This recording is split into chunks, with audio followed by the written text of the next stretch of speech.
Hello dear students.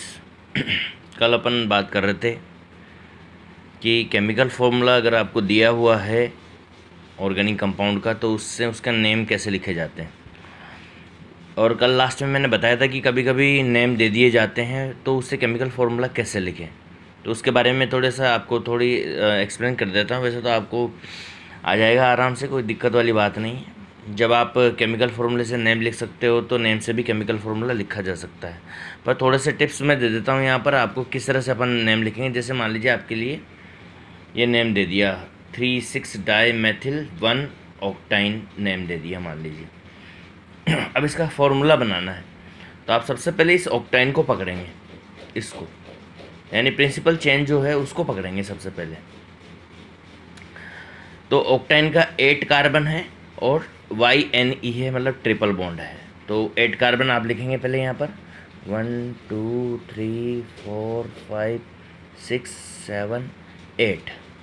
ये ऑक्टाइन के 8 carbon लिख दिए और YNE लिखेंगे 1 पे है तो इसको नंबरिंग दे देंगे आप 1 2 3 4 5 6 7 8। अब आपकी मर्ज़ी से दे सकते हैं नंबरिंग, यहाँ सिलेक्शन वाली कोई बात नहीं। अब आपने इसको देख लिया और आप नंबरिंग चाहे इधर से दे दे चाहे उधर से दे दे, आपकी मर्जी हो। अब ये 1 पे ऑक्टाइन है यानी ट्रिपल बॉन्ड 1 पे लगा हुआ है तो यहाँ ट्रिपल बॉन्ड आप लगा दें, ठीक है।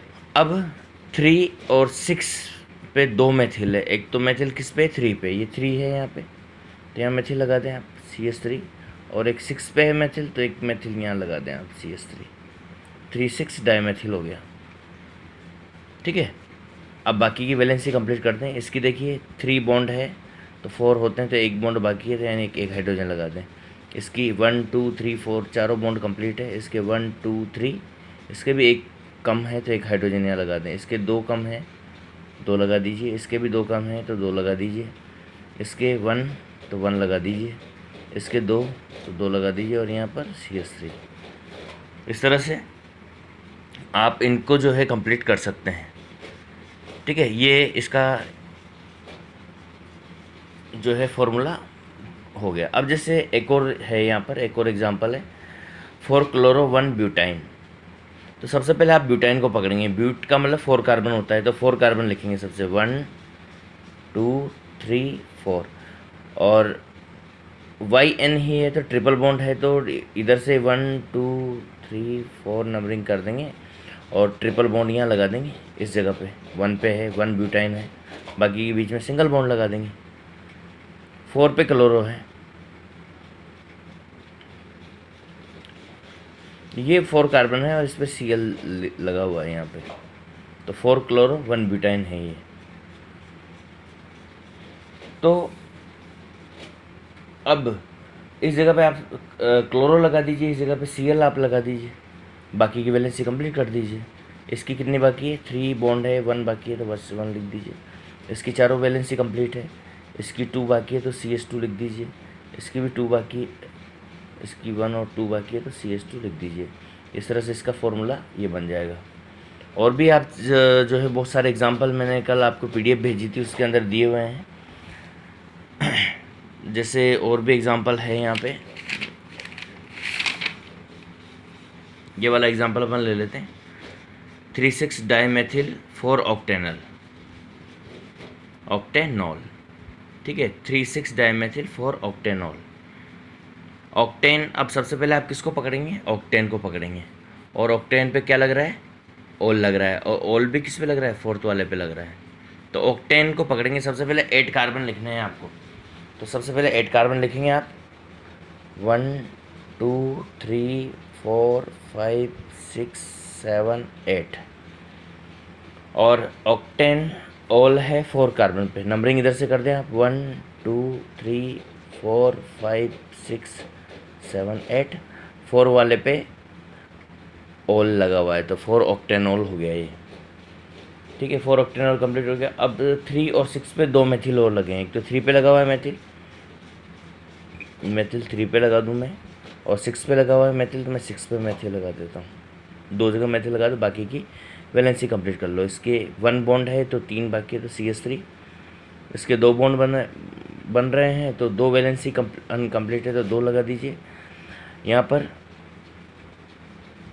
3 बॉन्ड है, 1 वैलेंसी इनकम्प्लीट है, 1 हाइड्रोजन लगा दीजिए। इसी तरह से यहाँ पर 1 लगा दीजिए, इस तरह से यहाँ 2 लगा दीजिए, इस तरह से यहाँ पर 1 लगा दीजिए, और यहाँ 2 और यहाँ 3 लग जाएगा। और ये आपकी इस तरह से आप उसका केमिकल फार्मूला बना लेंगे।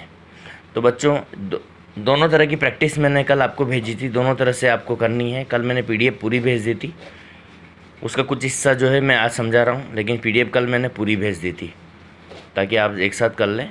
और अब आपको ये समझ में आ गया होगा कि अगर दोनों चीज़ आपको समझ में आ गई, केमिकल फार्मूला दिया जाता है फिर उससे नेम कैसे लिखते हैं, और एक और नई चीज़ इसमें कि अगर आपको नेम दिया हो तो उससे केमिकल फार्मूला कैसे लिखते हैं। तो दोनों चीज़ आपको समझ आ गई होगी। ठीक है, तो अब आगे बढ़ते हैं, आज नया टॉपिक स्टार्ट करते हैं। आज हम एलोट्रोप्स ऑफ कार्बन। एलोट्रोपिज्म जो वर्ड होता है, इसका मतलब होता है कि जब एक सब्सटेंस जो है डिफरेंट टाइप्स के फॉर्म में पाया जाता है, तो उन सब फॉर्म को जो है हम एलोट्रोप्स के नाम से जानते हैं। ठीक है, तो कार्बन जो है कई फॉर्म में पाया जाता है, और इस वजह से बहुत सारे हम इसके फॉर्म्स पढ़ने वाले हैं। यहाँ पर आपने जब छोटी क्लास में पढ़े होंगे तो वहाँ पर भी आपने पढ़ा होगा कि कार्बन के बहुत सारे एलोट्रोप्स होते हैं। तो उन्हीं की अब बात हम थोड़ा सा डिटेल में इस बार अपन करने वाले हैं। देखिए इसकी डेफिनेशन, सबसे पहले 2 or more than 2 forms of any element which is differ in the properties are called allotropes and this property is called allotropy। ठीक है, तो 2 या 2 से ज़्यादा जो है फॉर्म पाई जाती किसी एलिमेंट की, और जो कि कुछ प्रॉपर्टीज़ में और स्पेशली फिजिकल प्रॉपर्टीज़ में डिफरेंट होती है, और इन जो अलग प्रॉपर्टी वाले जो सब्सटेंस होते हैं उनको एलोट्रोप्स कहा जाता है, और इस प्रॉपर्टी को एलोट्रोपी कहा जाता है। Allotropy is the property of element which is exist in more than 1 form and each form has the different physical property and different form of allotropes. तो एलोट्रोपी जो है स्पेशल प्रॉपर्टी होती है कुछ एलिमेंट्स की, जिसमें जो है वो एक से ज़्यादा फॉर्म में प्रेजेंट होते हैं, और उनकी जो फिजिकल प्रेजेंस होती है वो अलग अलग फिजिकल अपीयरेंस शो करती है, अलग अलग फिजिकल कैरेक्टर शो करती है। The allotropes of carbon are divided in 2 parts. 2 parts में हमने इसको डिवाइड किया है। नंबर 1 क्रिस्टलाइन एलोट्रोप्स और दूसरा है non crystalline allotropes. Crystalline allotropes यानी कि जो क्रिस्टल की फॉर्म में पाए जाते हैं, और नॉन क्रिस्टलाइन एलोट्रोप्स जो क्रिस्टल की फॉर्म में नहीं होते हैं। तो पहले हम क्रिस्टलाइन एलोट्रोप्स की बात करेंगे, यही ज़्यादा इंपॉर्टेंट होते हैं।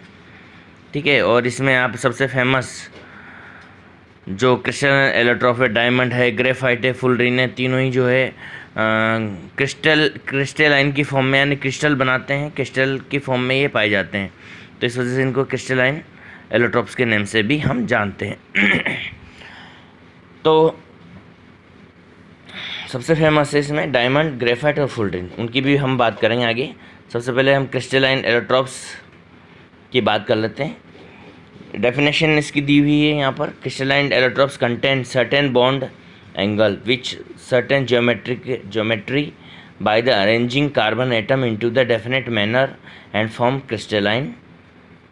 तो यहाँ जो क्रिस्टलाइन एलोट्रोप्स होते हैं, इनके अंदर जो कार्बन होते हैं, उन कार्बन के बीच में जो बॉन्ड एंगल होता है वो बिल्कुल फिक्स होता है, और उस बॉन्ड एंगल फिक्स होने की वजह से वो एक दूसरे से जो है फिक्स ज्योमेट्री में जो अरेंज होते हैं, और ज्योमेट्री में अरेंज होने की वजह से जो है वो एक स्पेसिफिक स्ट्रक्चर का फॉर्मेशन करते हैं, और उस स्पेसिफिक स्ट्रक्चर को ही हम क्रिस्टल के नेम से जानते हैं।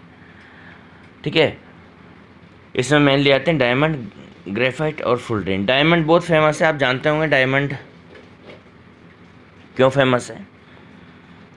हार्डेस्ट सब्सटेंस माना जाता है, जिसको नेचुरल हार्डेस्ट सब्सटेंस होता है, जिसको तोड़ना बहुत ही मुश्किल होता है, न के बराबर होता है। और इस वजह से इसकी जो ये हार्डेस्ट जो नेचर होती है, इसकी वजह से इसको जो है बहुत सारे कई तरह के यूजेस हम करते हैं। तो इसमें अपन पहले डायमंड की बात करते हैं। Diamond crystalline form in the nature in octahedral condition. ये इसके जो कंपाउंड पाए जाते हैं वो ऑक्टाहेड्रल कंडीशन में प्रेजेंट होते हैं।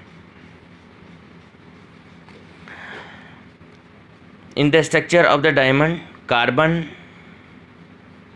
Is linked for other carbons. एक कार्बन जो होता है 4 अदर दूसरे जो कार्बन होते हैं उनसे जुड़ा हुआ होता है एंड फॉर्म रेगुलर टेट्राहेड्रल। ठीक है, ऑक्टाहेड्रल तो बनाता ही है और साथ में रेगुलर टेट्राहेड्रल भी बनाता है, अरेंजमेंट भी बनाता है। देयर द थ्री डायमेंशनल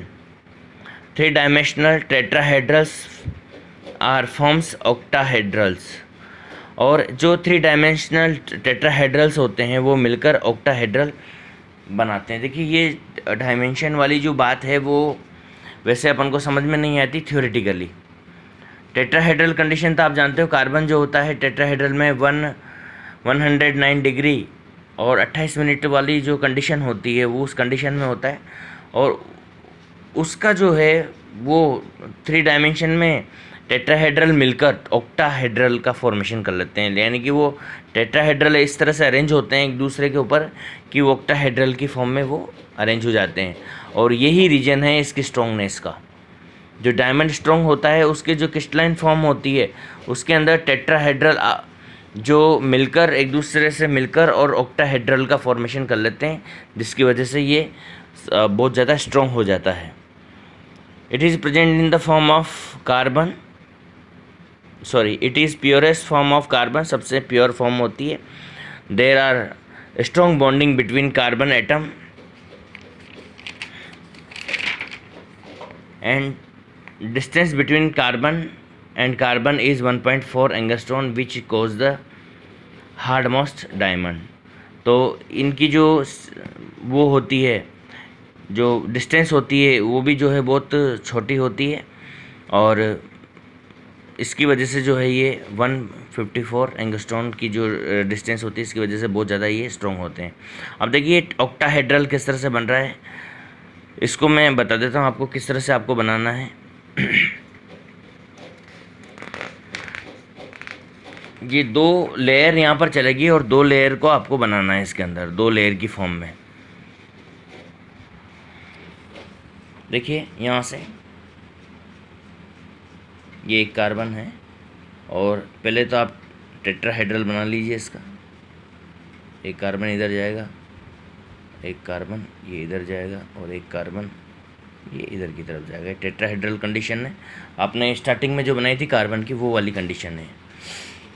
ठीक है, अब इससे हेक्सागोनल आप बनाते जाइए इस तरह से। ये बन गया। ठीक है, अब इससे एक से जो है 2 बनाइए आप, 2 हेक्सोन्स बनाइए इस तरह से। इधर भी हेक्सागोनल कंडीशंस आप लाइए इसमें।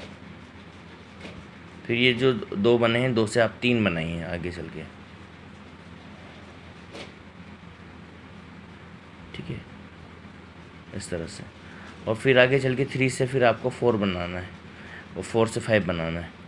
ठीक है, एक यहाँ से एक लेयर जो है इससे चलेगी, ये तो इस तरह से आगे बढ़ता जाएगा।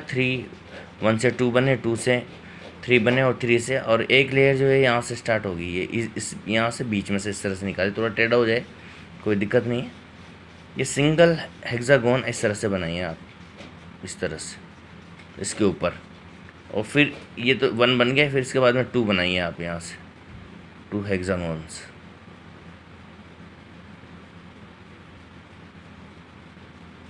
इस तरह से। और 2 के बाद में फिर 3 हेक्सागोन्स यहाँ बनाइए आप आगे चल के।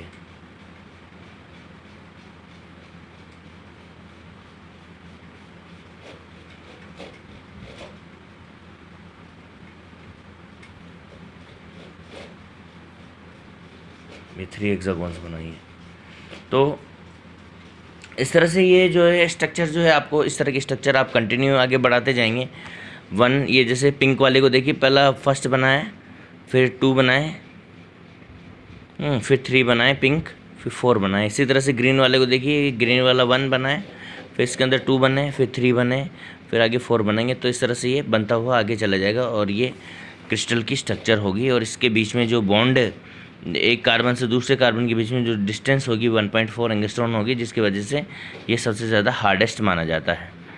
अब इसकी स्पेशल प्रॉपर्टीज़ हैं। इट इज़ मेल्टिंग पॉइंट बहुत ज़्यादा होता है इसका मेल्टिंग पॉइंट, बहुत, इस वजह से ये जो है बहुत हाई टेम्परेचर पे भी आराम से काम करता है। The diamond transparent due to the pressure of rocks layer of coal, इसके चारों तरफ जो है ट्रांसपेरेंट हो जाता है फिजिकल प्रेशर पड़ने की वजह से। Diamond can be synthesize from the pure carbon at the high temperature and pressure, इसको केवल हम प्योर कार्बन से हाई टेम्परेचर और प्रेशर पे बना सकते हैं, जो कि नेचुरली पॉसिबल नहीं है, ये आर्टिफिशियली पॉसिबल नहीं है। इसको जो है नेचुरली ही ये जब सॉइल के अंदर जो है बहुत ज़्यादा प्रेशर पड़ता है हज़ारों लाखों सालों तक, ऊपर सॉइल का जो है ज़मीन के अंदर इसकी जो खाने होती है, बड़ी बड़ी खदानें होती है, उन खदानों के अंदर जो है बहुत ज़्यादा प्रेशर पड़ता है ऊपर से, तब जाके नेचुरली ये फॉर्म हो पाता है। इसके बाद में it is insulator of electricity and heat, ये इलेक्ट्रिसिटी और हीट का जो इंसुलेटर होता है, because it have not any valency free, ये मतलब हीट और इलेक्ट्रिसिटी जो है उसको ट्रांसपोर्ट नहीं करता है। And it is transparent, colourless and brittle, ये ट्रांसपेरेंट होता है यानी आर पार देखा जा सकता है, कलरलेस होता है, ब्रिटल होता है यानी अगर ज़ोर से अपन ऐसी किसी से मारे, हालांकि टूटता नहीं है, लेकिन टूटेगा तो कांच की तरह, जैसे कांच बिखरता है वैसे बिखर जाता है ये, ठीक है। अब इसके यूजेस कहाँ करते हैं, आपको पता है डायमंड कटिंग का जयपुर बहुत बड़ा एरिया है जहाँ पर डायमंड कटिंग की जाती है, और उससे जो है बहुत सारे आपके जो क्या बोलते हैं उनकी ज्वेलरी बनाई जाती है।